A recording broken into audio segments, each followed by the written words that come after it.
The human soldier trudged along the soft, violet grass, cursing under his breath at the endless hum of the outpost's machinery. The air was warm, scented faintly of something that smelled like burnt copper and wildflowers, a combination that made him question every career choice he'd ever made. He was supposed to be on patrol, scanning for threats, but the only threat he could detect was the steady rhythm of his own boredom. A rogue wind stirred the glowing fronds overhead, and he stumbled over a root that seemed determined to trip every newcomer to this planet.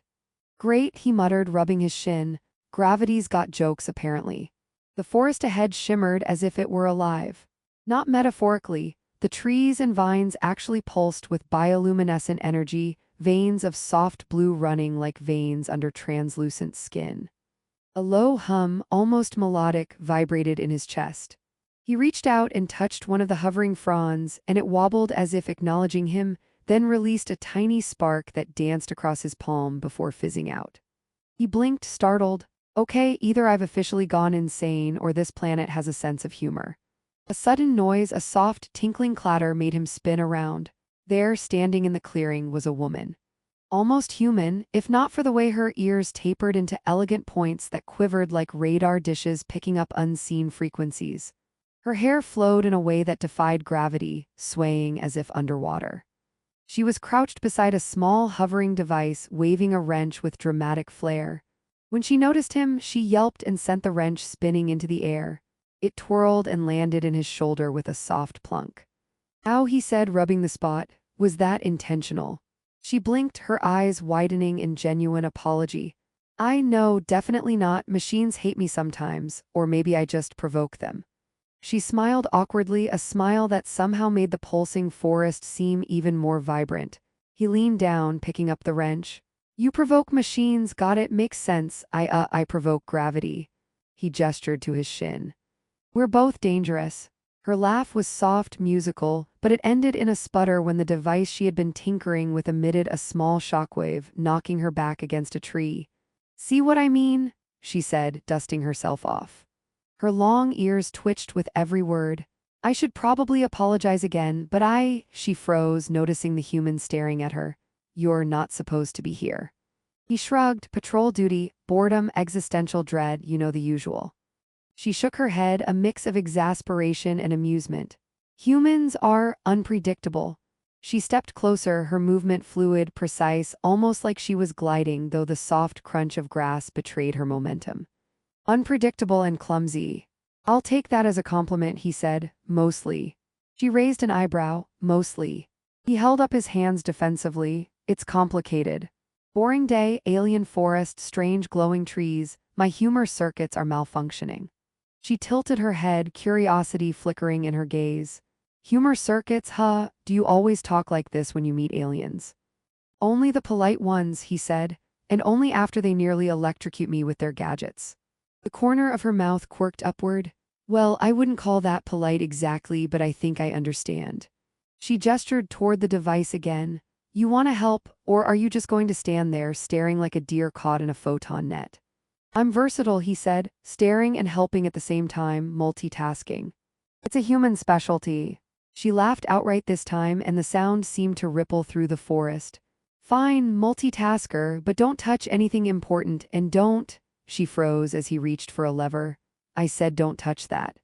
"Why? What does it do?" "It recalibrates the temporal flux stabilizer."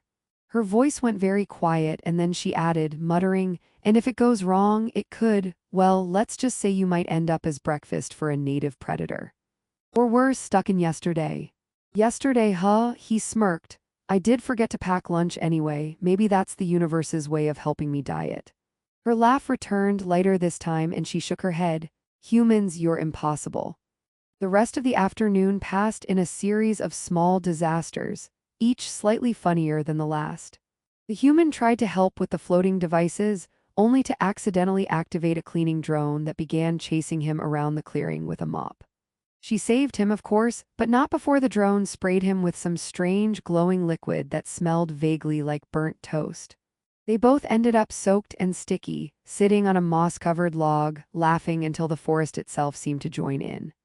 By the time the twin suns began their slow descent, painting the sky with streaks of pink and violet, he realized he hadn't felt this alive in years. The alien woman was no longer just a strange being with long ears and floating gadgets. She was a puzzle, a challenge, and against all his better judgment, something that made his heart race in ways he hadn't expected. "Why did you do all this?" he asked, nodding toward the devices in chaos.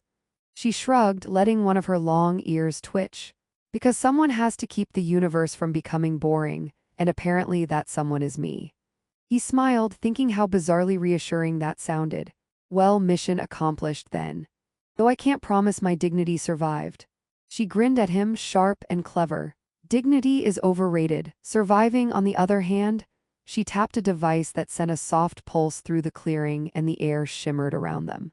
"Surviving is crucial, but maybe, just maybe, surviving with a human who trips over his own feet is entertaining." He laughed, nearly spilling the last of the glowing liquid from the drone's mop. "I'll take entertaining over dignified any day." And as the stars began to blink awake in the violet sky above, he realized this encounter, the sparks, the mishaps, the laughter, was the beginning of something he didn't yet understand, something far bigger than any patrol assignment or military protocol. And somewhere deep in his chest, he felt the first flicker of curiosity that wasn't just professional, but personal. The morning light shimmered across the outpost like molten silver, bouncing off panels and reflecting in the hovering drones that lazily circled above. The human soldier was attempting, with mixed results, to brew something he claimed was coffee, which mostly involved shaking a container of glowing granules until it fizzed and sputtered. The alien woman watched from the doorway, leaning casually against the frame, her long ears twitching in amusement. "You know," she said, "humans seem to believe that shaking glowing powder equals hot liquid. It's ambitious." "I prefer to call it experimental brewing," he replied, holding the container at arm's length as sparks erupted from it. "Also, it doubles as a minor weapon if anyone attacks." Her laughter filled the small common room, making the human grin despite the sting of sparks on his arm. "You're ridiculous," she said, "but I suppose ridiculousness has its uses." Before he could respond, a blur shot across the room. The human's reflexes were slow, his coffee-sparking container slipping from his hands, as the blur slammed into him with the force of a small kinetic pulse. He stumbled back and slammed into the wall, narrowly missing the hanging holographic projector. The young alien girl stood there, arms crossed, eyes blazing with suspicion.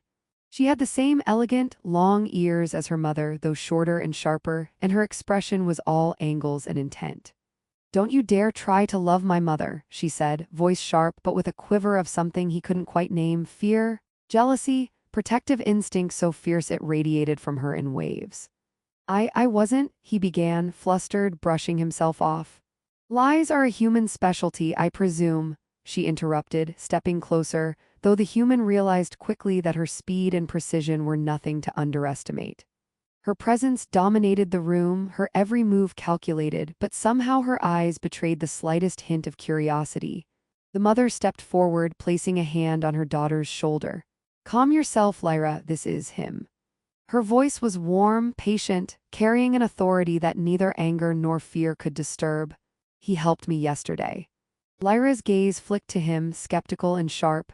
"Helped you, or made a mess of your equipment and somehow survived?" She tilted her head, the long ears quivering in a way that suggested she was picking up frequencies far beyond the human auditory range.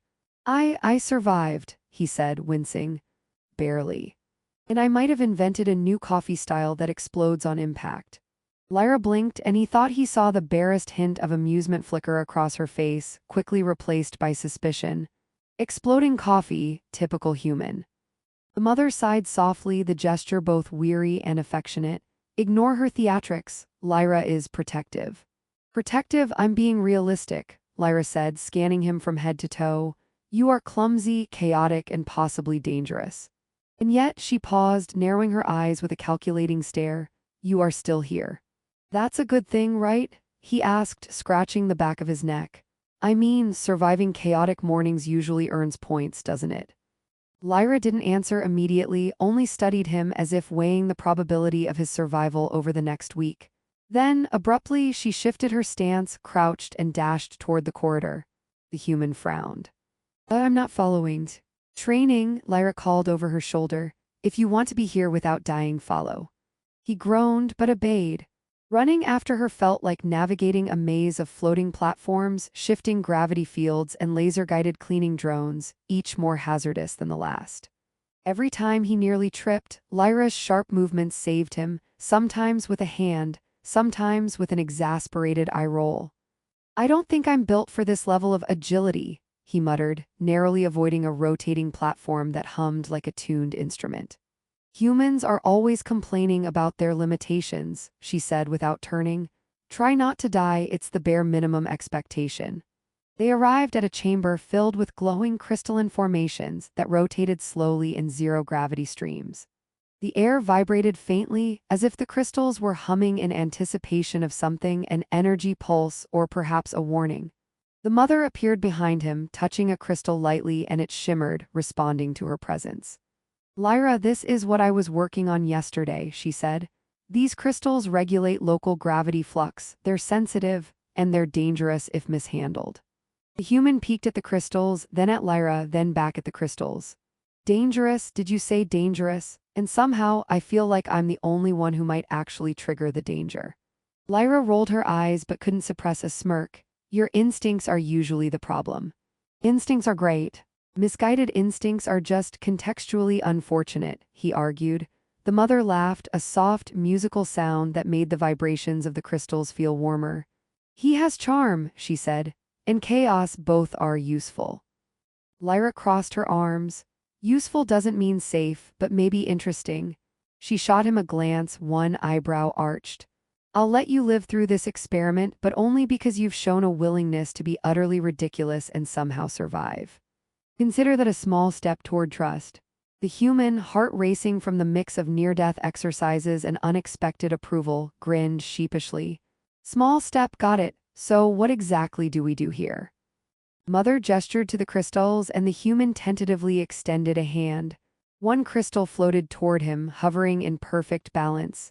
The vibration pulsed through his palm, a soft hum that resonated with his bones. It's alive, he whispered. It responds to energy, intent, and most importantly respect, the mother said.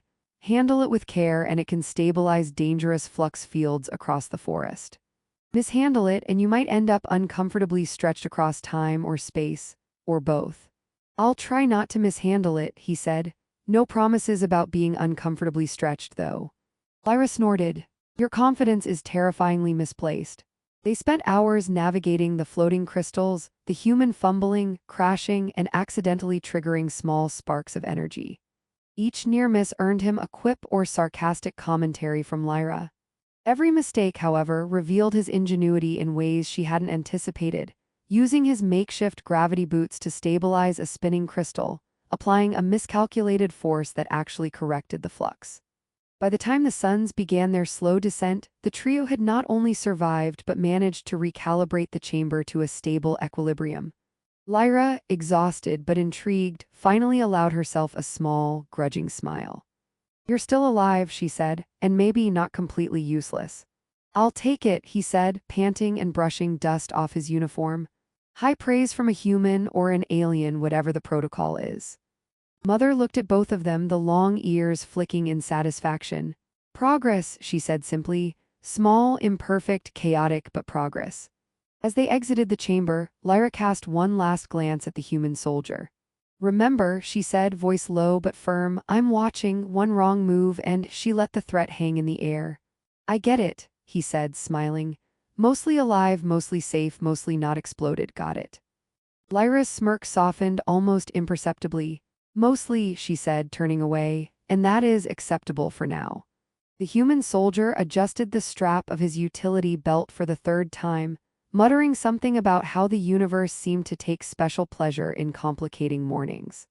Lyra, the alien girl, was already moving ahead with her usual precision, leaping from one hovering platform to another as if she had gravity entirely optional in her life. Her long ears twitched in time with her steps, picking up vibrations he could only guess at, and he stumbled to keep pace, narrowly avoiding a floating conduit that hummed like a miniature storm. You're slow, Lyra said, glancing over her shoulder. The words weren't sharp this time, there was amusement buried beneath the criticism. I prefer to call it methodical, he replied, crouching to avoid a shard of energy crystal that spun lazily in the air. Careful, calculated, mostly alive. Lyra snorted, one eyebrow raised. Mostly alive is apparently all you need. Their mission was to stabilize an anomaly that had appeared near the forest's edge, a floating crystalline field that distorted time, gravity, and sound in ways that defied human logic. The mother had warned them that approaching it without care could result in being trapped in loops, scattered across temporal shifts, or, in extreme cases, fused with the very crystals themselves.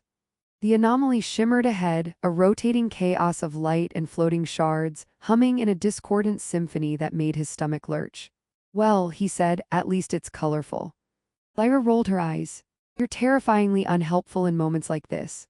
Mother, her long ears twitching thoughtfully, walked beside him, guiding them with calm authority. "Focus," she said softly. "The anomaly responds to energy, intent, and synchronization. Work together and it can be controlled." "Together, got it? Synchronization, sure. Intent, he raised his hands helplessly as a shard drifted near him and spun like a miniature satellite. "I intend not to die, how's that for intent?" Lyra's lips twitched, resisting a smile. "Barely sufficient, but it will do." They moved carefully, the human doing his best to follow, falling into patterns dictated by Lyra's agility and his own surprisingly unpredictable improvisation. A shard veered toward him and instinct took over. He grabbed a hovering energy stabilizer and yanked it into position. The shard bounced harmlessly off, spinning back into the anomaly. "That actually worked," Lyra said, eyes wide in disbelief. "I told you," he said with a grin, "mostly alive, mostly useful, mostly." Mother's laughter rang through the shifting air. "You've learned quickly, adaptability is a rare trait." The anomaly pulsed suddenly, a wave of energy washing over them. Lyra's ears twitched with alarm, and she grabbed the human by the arm, yanking him into a hovering chamber that stabilized them for the moment. Sparks danced across the walls as some shards collided, producing a faint, melodic tone. "You're lucky you're still here," Lyra muttered, half scolding, half admiring. "I prefer to think of it as dramatic timing," he replied, holding on to the stabilizer. "Very heroic dramatic timing." Mother stepped forward, extending her hand. A shard floated toward her, stopping inches from her palm. She hummed a soft tune and the shard's spinning slowed, aligning itself in perfect formation with the others. "This is how you calm the anomaly," she said. "Energy, intention, and trust in each other." Lyra glanced at him, expression softened, and for a moment, he thought he saw the tiniest smile flicker across her face. "Weird human," she muttered, "maybe you're not completely useless after all." The human laughed. "That's the nicest thing I've heard all day, barely but still progress." Together, they worked, coordinating movements between floating crystals, correcting erratic spins, and absorbing minor energy surges with the stabilizers. Humor surfaced in the most dangerous moments. He tripped over a microgravity field, sending a stabilizer flying, and Lyra managed to catch it midair, spinning it back with a perfect toss. She shook her head, laughing despite herself. "You're a walking disaster," she said. "And yet," he replied, puffing out his chest slightly, "I'm contributing to science, mostly." The anomaly finally began to settle, the shards aligning into a calm, rotating lattice that hummed harmoniously. The forest around them seemed to sigh, the light pulsing gently, and even the drones hovering nearby stilled in relief. Mother placed a hand on his shoulder, warmth radiating through him. "You've grown," she said simply. "Not just in skill, but in understanding. You adapted, you endured, and you learned to cooperate with beings very different from yourself." He looked at her, then at Lyra, who was silently observing him with that same intense scrutiny he had grown used to. I didn't think I could do it," he admitted. "I mean, I wasn't built for this, but somehow I survived, and maybe I learned a little."